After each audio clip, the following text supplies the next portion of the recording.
이 시간 참 반가운 분이 오셨습니다. 저희 교회에 계시다가 가신 지 한 10여 년 되신 것 같아요. 손승호 목사님, 자기 십자가를 지고 나를 따르라 말씀 전해 주시겠습니다.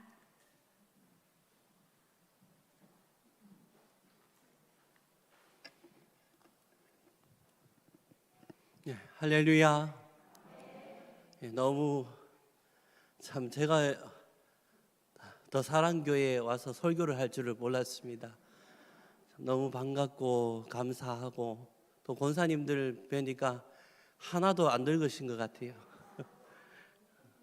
너무너무 감사드리고 또 말씀 전할 수 있는 기회를 허락해 주신 우리 더 사랑교회 또 당회 장로님들께 너무너무 감사를 드립니다.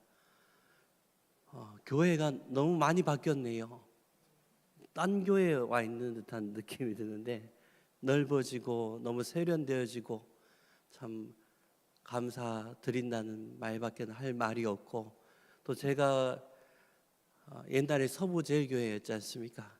그때 여기서 안수 받고 울산에서 만 10년 3개월을 부목사로 섬기다가 작년 12월에 고령 안림교회 담임 목사로 가게 되었습니다.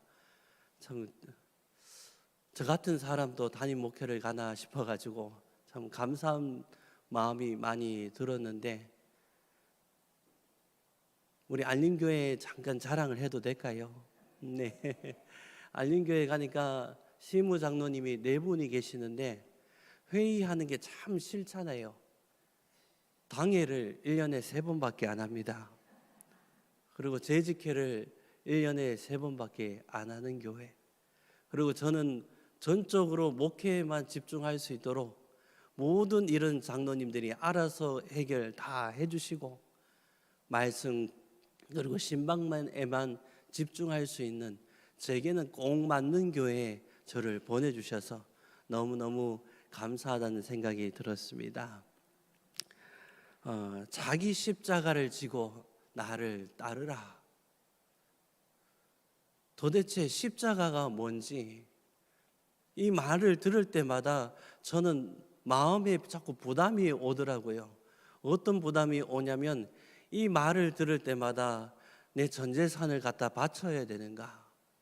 근데 저는 이 말이 가진 재산이었기 때문에 참 기쁨으로 들리더라고요. 목숨을 바치고 살아야 되는가? 죽는 게 겁나더라고요. 울산에 살 때 어떤 일이 있었냐면은 다니엘 기도를 끝나고 집으로 가는데 한 사람이 저를 보고 자꾸 고함을 지르더라고요. 술 먹은 사람이다 생각을 하고 지나갔는데 한 10m 지나갔을 때 또 고함을 지르는데 뒤로 보니까 그 안에 칼이 있겠다는 생각이 들더라고요. 그래서 집에 가는 내내 쫓아오나 안 오나 싶어서 뒤를 쳐다보고 엘리베이터를 타는데 뛰어와서 찌르면 어떡할까, 이런 마음이 드니까 어떤 마음이 들었냐면 오래 살고 싶다, 너무너무 오래 살고 싶다는 이 생각이 들더라고요. 십자가를 지랐는데 내 생명도 드리기 싫고 내 재산도 드리기 싫고 그럼 도대체 어떻게 하면 십자가를 질 수 있는가, 그 생각을 하면서 살았습니다.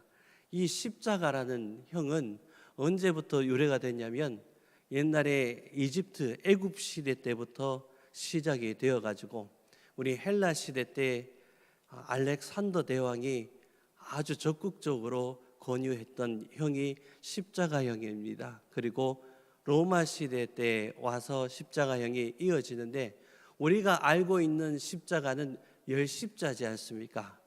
그런데 처음에 생겨난 십자가는 하나의 기둥이었습니다.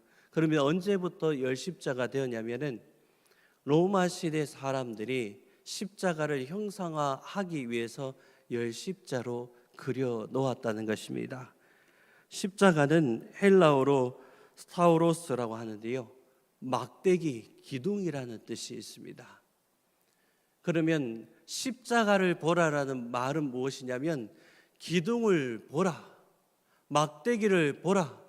이 막대기는 무엇을 뜻하고 있냐면 언약을 봐라, 약속을 보라라는 그 말입니다. 2000년 전에 죽으신 예수 그리스도, 십자가 위에 죽으신 예수 그리스도, 그 예수만 믿고 있으니까 십자가를 지라는 이 말이 너무너무 무겁게만 들려졌습니다.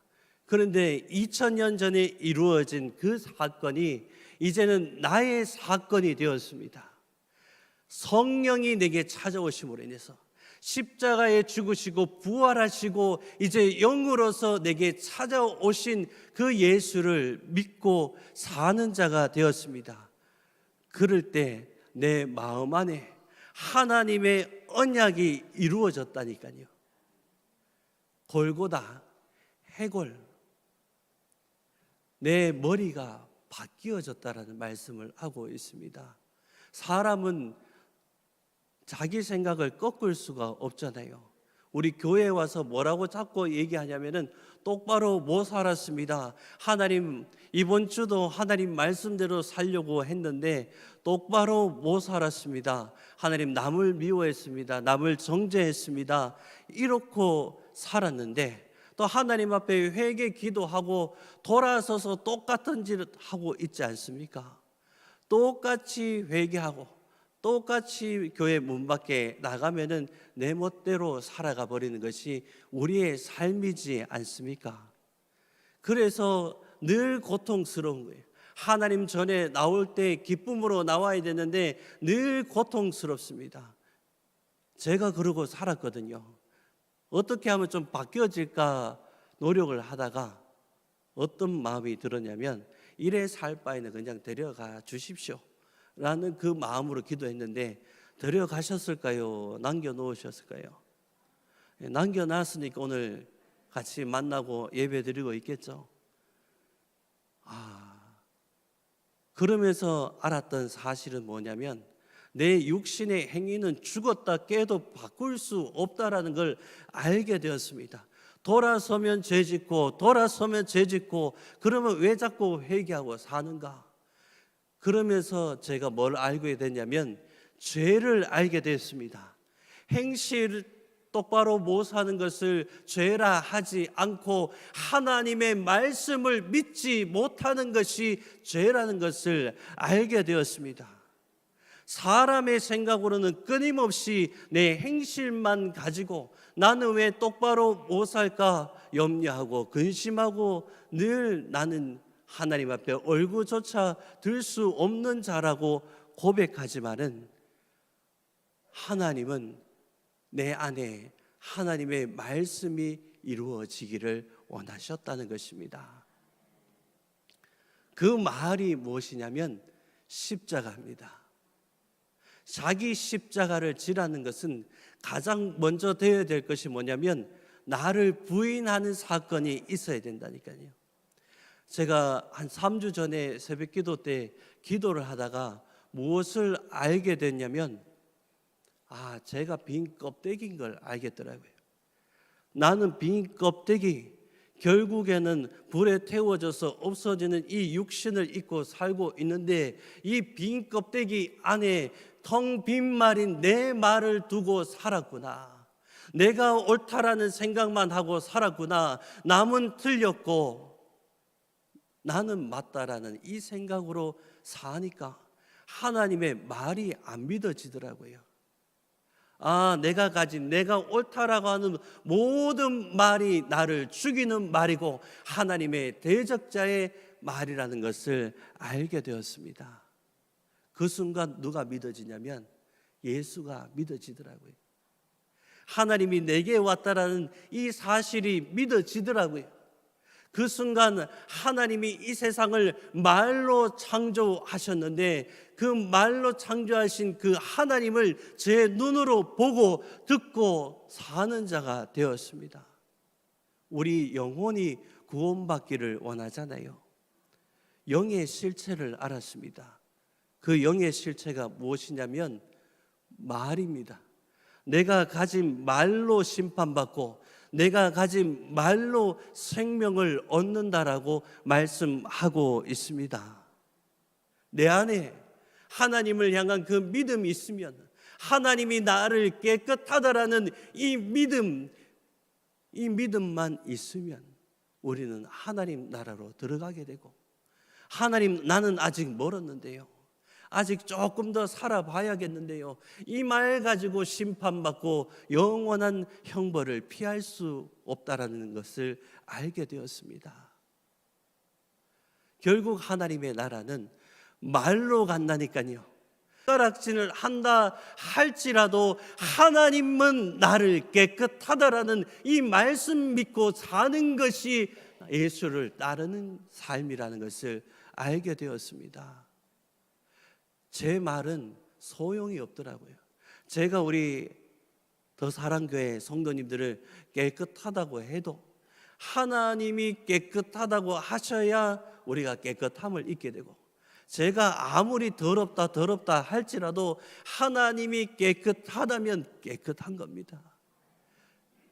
사람은 내게 좀 잘해주면, 내 말을 좀 잘 들으면 그 사람 참 좋은 사람이다라고 얘기하는데, 내 말 안 듣고 내보고 신경질 내면 저 인간 좀 없어졌으면 좋겠다라고 살아가고 있지 않습니까?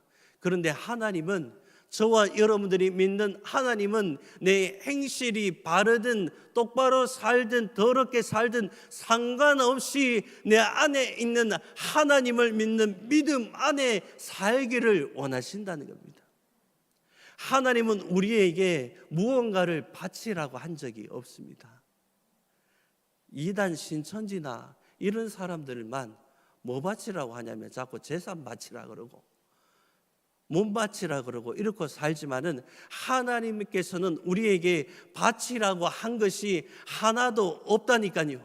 내 안에 하나님이 없이 하나님을 위해서 봉사하고 하나님 위해서 주를 위해서 모든 것을 다 쏟으면은 그것은 울리는 꽹과리와도 같다라고 성경은 말씀하고 있습니다. 내 몸을 불살라 드린다 할지라도 하나님은 너를 모른다라고 말씀하고 있습니다. 그렇게 하나님이 우리에게 원하시는 것은 제발 좀 예수 믿어라, 예수 좀 믿어라, 하나님 믿어라, 이 말밖에는 없다니까요. 우리 돈 좋아하지 않습니까? 저만 좋아합니까? 여기는 거룩한 분들만 앉아 계셔가지고 돈하고는 별로 상관없이 산다고 보이는 분들이 계시는데, 저는 참 돈 좋아하거든요. 근데 그 돈의 주인이 누구냐면 여호와 하나님이십니다. 하나님이 주시기도 하시고 거두시기도 하시고 하나님이 우리를 먹이시고 돌보시는 분이라고 말씀을 하고 있습니다. 돈을 사랑하는 것보다 무엇을 사랑하라고 하냐면 하나님을 사랑하라고 말씀하고 있습니다. 인생 끝에 가면요, 누구만 남냐면 혼자 있습니다. 아무도 옆에 없다니까요. 옆에 있는 아내가 내 옆에 끝까지 임종을 지킬 것 같지만 없다니까요. 내 자식이 나를 위해서 불사르리라, 부모를 위해서 최선을 다할 것 같지만 그 자녀는 자기 새끼밖에 모른다니까요. 결국 인생 끝에 가면 아무도 필요 없고 그 어떤 물질도 필요 없고 누구만 딱 남냐면 하나님과 나, 이렇게밖에 남지 않는다라고 말씀하고 있습니다. 그러면 마지막 순간에 필요한 것은 누구입니까? 하나님밖에 없다니까요. 그 인생 끝에 가서 하나님, 내가 잘못 살았습니다, 하나님 나를 용서해 주십시오, 하나님보다 다른 것을 더 사랑했습니다라고 고백한다 할지라도 이미 기회는 없습니다. 하나님이 우리에게 말씀하시는 것은 건강하게 살아가고 있는 이때에, 내가 모든 것을 누리고 살아가고 있는 이때에 그 어떤 것보다 주님만이 내게 전부십니다 라고 고백하며 사는 그 자를 하나님께서는 의롭다라고 말씀하고 있습니다. 그렇기에 우리는 더욱더 주님만 의지하며 살기를 원합니다. 제 나이가 아직 많이 안 됐거든요. 안 돼도 이제는 조금 알겠는 게 인생 지나가는 속도가 점점점 빠르다는 걸 알겠더라고요. 제가 이곳에서 사역할 때 참 하루하루가 너무 안 가더라고요. 그런데 지금은 좀 붙잡고 싶더라고요. 아, 손살같이 지나가는 것이 인생이구나. 이 인생에 의지할 분은 오직 주님밖에 없다라는 이 사실입니다. 사람은 결단코 나를 부인할 수 없습니다. 사람은 끝까지 뭐라고 하냐면 억울하다고 합니다. 내가 잘못해놓고 억울하다니까요. 사람이 나를 보는 자체가 있을 수 없는 사실입니다. 그런데 누가 오면 내 모습이 보여지냐면 성령이 내게 찾아오시면, 영이 내게 찾아오시면 나는 일평생 내 말만 하고 살았구나, 내 말대로 안 된다고 원망하고 불평하며 살았구나, 이 사실을 알게 된다는 것입니다. 이걸 알 때 이제는 진리의 말씀, 하나님의 말씀이 들려지게 된다라고 말씀하고 있습니다. 하나님을 믿고 자기 십자가를 지는 것은 누구의 말을 잘 듣는 거냐면, 교회에서는 담임 목사님의 말씀을 잘 들으셔야 되고, 또 집에서는 누구의 말을 잘 들어야 되냐면 남편의 말을 잘 들으셔야 됩니다. 내가 보기에 좀 하찮아 보이십니까? 아니면은 저 인간 좀 없으면 살 것 같습니까? 하나님께서 가장 합당한 자를 내 배필로 붙여주셨다니까요. 남편의 말이 들려질 때, 남편의 마음을 알게 될 때 누구의 말이 들려지게 되냐면 여호와 하나님의 말씀이 들려지게 된다니까요. 모든 만물을 통해서 하나님만 옳고 나는 그르다는 것을 알게 된다니까요. 고령에 보면은 참 먹을 것이 많습니다. 제가 너무너무 좋아하는 먹을 것이 많이 있는데 딸기를 참 원 없이 먹어봤습니다. 또 옆에 동네는 뭘 하고 있냐면 감자를 하고 있습니다. 감자도 한 박스 사와서 먹어봤습니다. 그 옆에 동네는 뭘 하고 있냐면은 우곡 수박을 하고 있습니다. 수박도 사서 먹어봤습니다. 그 옆에 성산에 가면은 멜론을 팝니다. 몸에 좋은 건 하나님께서 다 먹여주시는데 지나가고 나니까 뭐가 남냐면 똥만 남더라고요. 세상의 것은 다 똥만 남겨지잖아요. 이 육신도 결국에는 영이 떠나가 버리면은 다 육으로, 흙으로 돌아갈 수밖에 없는 존재이지 않습니까? 이런 우리가 자기 십자가를 진다는 것은 내게 허락한 말씀, 진리의 말씀 붙잡고 그 말씀이 내게 생명이 되고 그 말씀이 나를 이끌어가는 그 말씀이 된다라는 그 믿음으로 사는 것, 그거 하나밖에 없다는 것입니다. 그렇게 될 때 자기 십자가를 지고 믿음의 길을 걸어갈 수 있다라고 말씀하고 있습니다. 그렇기에 이제 자기 십자가를 지라는 이 말은 더 이상 무거운 말이 아닙니다. 우리를 살려주는 말입니다. 네가 무너진다 할지라도, 또다시 내가 하나님의 자녀가 맞는지 의심한다 할지라도 하나님은 여전히 우리를 깨끗하다라는 이 말 한마디 믿고 사는 것이 믿음의 전부라고 말씀하고 있습니다. 오늘 권사회 헌신 예배를 드리고 있습니다. 또 권사회뿐만 아니라 안수 집사님, 장로님, 모든 성도님들이 알아야 될 십자가는 내 안에 이루어진 말씀이라는 이 사실을 기억하시면서 세상 끝날까지 주님께서 주신 그 말씀 붙잡고 끝까지 믿음의 길을 걸어갈 수 있는 우리 삶이 되어지기를 원합니다. 기도드리겠습니다. 하나님 아버지, 저희들 사랑하여 주시고 붙잡아 주신 은혜에 감사드립니다. 세상의 것은 영원하지 않고 아버지 하나님, 우리가 그곳 가운데 빠져 살아갈 수밖에 없었지만 성령이 내게 찾아오심으로 인해서 마침내 내가 보여지게 하여 주신 은혜에 감사드립니다. 하나님, 주님만이 생명이고 능력이란